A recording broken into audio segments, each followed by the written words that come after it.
Hello বন্ধুরা, কাকুলি সেশেলে সবাইকে স্বাগত। আজকে আমরা নিয়ে এসেছি একদম নতুনত্ব একটা আইটেম, চিজি ধানিয়া পানির পাকোড়া। এই দারুণ স্ন্যাক্স আইটেমটি জমিয়ে দিতে পারে আপনাদের সন্ধেটা। তো চলুন দেখে নেওয়া যাক। এই রান্নার মেন ইনগ্রেডিয়েন্ট পানির। এখানে আমরা 250 গ্রাম মালাই পানির নিয়ে নিয়েছি। গ্রিন চাটনি বানানোর জন্য নিয়ে নিচ্ছি ধনে পাতা, পুদিনা পাতা, আর রয়েছে 1 টিস্পুন চিনি, হাফ টিস্পুন লবণ, 3 থেকে 4টে কাঁচা লঙ্কা ও 8 থেকে 10টা রসুন। এবার একটি মিক্সার গ্রাইন্ডারে ধনে পাতা নিয়েছি আর নিয়ে নিয়েছি পুদিনা পাতা। এরপর 8 থেকে 10 কোয়া রসুন অ্যাড করছি 4টে কাঁচা লঙ্কা, হাফ টিস্পুন লবণ আর 1 টিস্পুন চিনি। এবার খুব ভালো করে একটা পেস্ট বানিয়ে নিচ্ছি। আমাদের গ্রিন চাটনিটা রেডি হয়ে গেছে আর দেখতে এরকম লাগছে। আমাদের পনির পাকোড়ার পুরের জন্য ও ভাজার জন্য উপকরণগুলি হলো bread crumb, chilli flakes, oregano, grated cheese. এখানে আমরা 1 কিউবের একটি চিজ গ্রেট করে নিয়েছি। ব্যাটারের জন্য নিয়ে নিয়েছি একটি ডিম, 4 টেবিলস্পুন বেসন, 1 টেবিলস্পুন ময়দা, 1 চিমটি বেকিং পাউডার, গোলমরিচ গুঁড়ো, লবণ ও সাদা তেল। অল্প একটু কাশ্মীরি লঙ্কা গুঁড়ো নিয়ে নিয়েছি, ওটা অপশনাল। এবার আমরা মালাই পনিরটাকে স্কোয়ার শেপে পাতলা স্লাইস করে কেটে নিচ্ছি। ঠিক এইভাবে আপনারা কেটে নেবেন।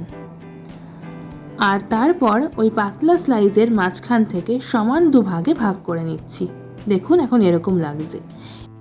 এরপর আগে থেকে করে রাখা গ্রিন চাটনিটাকে একটা নাইফ বা একটা স্পুনের সাহায্যে ঠিক এইভাবে আমরা পনিরের ওপর আস্তে আস্তে লাগিয়ে নিচ্ছি।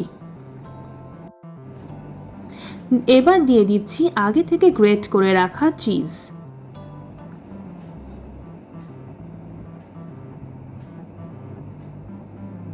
এবার দিয়ে দিলাম অরিগ্যানো আর চিলি ফ্লেক্স।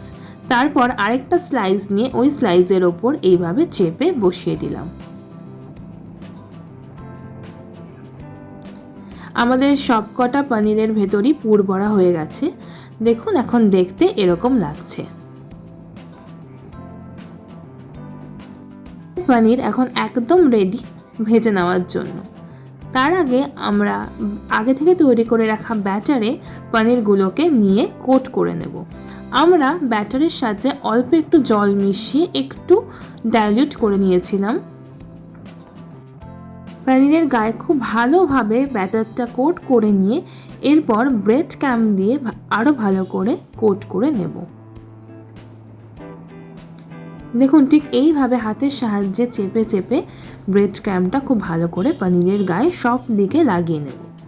আমাদের কোট করা হয়ে গেছে। দেখুন এবার এরকম লাগছে দেখতে। এরপর একটি ফ্রাইং প্যানে আমরা সাদা তেল নিয়ে নিচ্ছি। সাদা তেলটা গরম হয়ে গেলে এবার একটা একটা করে আমরা পকোড়াগুলোকে ভেজে নেব।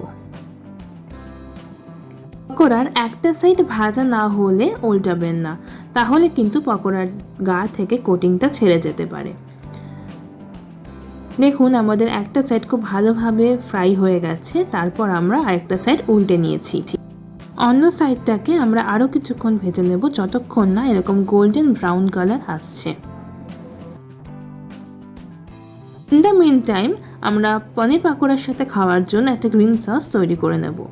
আমরা যে চাটনিটা পনিরের পুরে ব্যবহার করেছিলাম সেই গ্রিন চাটনির সাথে নিয়ে নিলাম 2 টেবিলস্পুন জল ঝরানো টক দই। সেটাকে খুব ভালোভাবে ওই গ্রিন চাটনির সাথে মিশিয়ে নিলেই একটা অসাধারণ স্বাদের গ্রিন সস তৈরি হয়ে যাবে। এই গ্রিন সসকে আপনারা যে কোনো পকোড়া আইটেম আর ফ্রাই আইটেমের সাথেই খেতে পারেন। পকোড়াটা একদম রেডি হয়ে গেছে। এরপর আমরা পকোড়াকে ফ্রাইং প্যান থেকে তুলে একটা টিস্যু পেপারের ওপর নিয়ে নিচ্ছি, যাতে এক্সেস অয়েলটা অ্যাবজর্বড হয়ে যায়। এবার আমরা গরম গরম পনির পাকোড়াগুলোকে একটা সার্ভিং প্লেটে সুন্দর করে সার্ভ করে নেব গ্রিন সস আর টমেটো কেচাপের সাথে। তো কেমন লাগলো আপনাদের এই রান্নাটা অবশ্যই কমেন্ট করে জানান। ভালো লেগে থাকলে অবশ্যই লাইক, শেয়ার অ্যান্ড সাবস্ক্রাইব করুন আর বেল আইকনটি প্রেস করে দিন নতুন নতুন আপডেট পেতে। Thank you.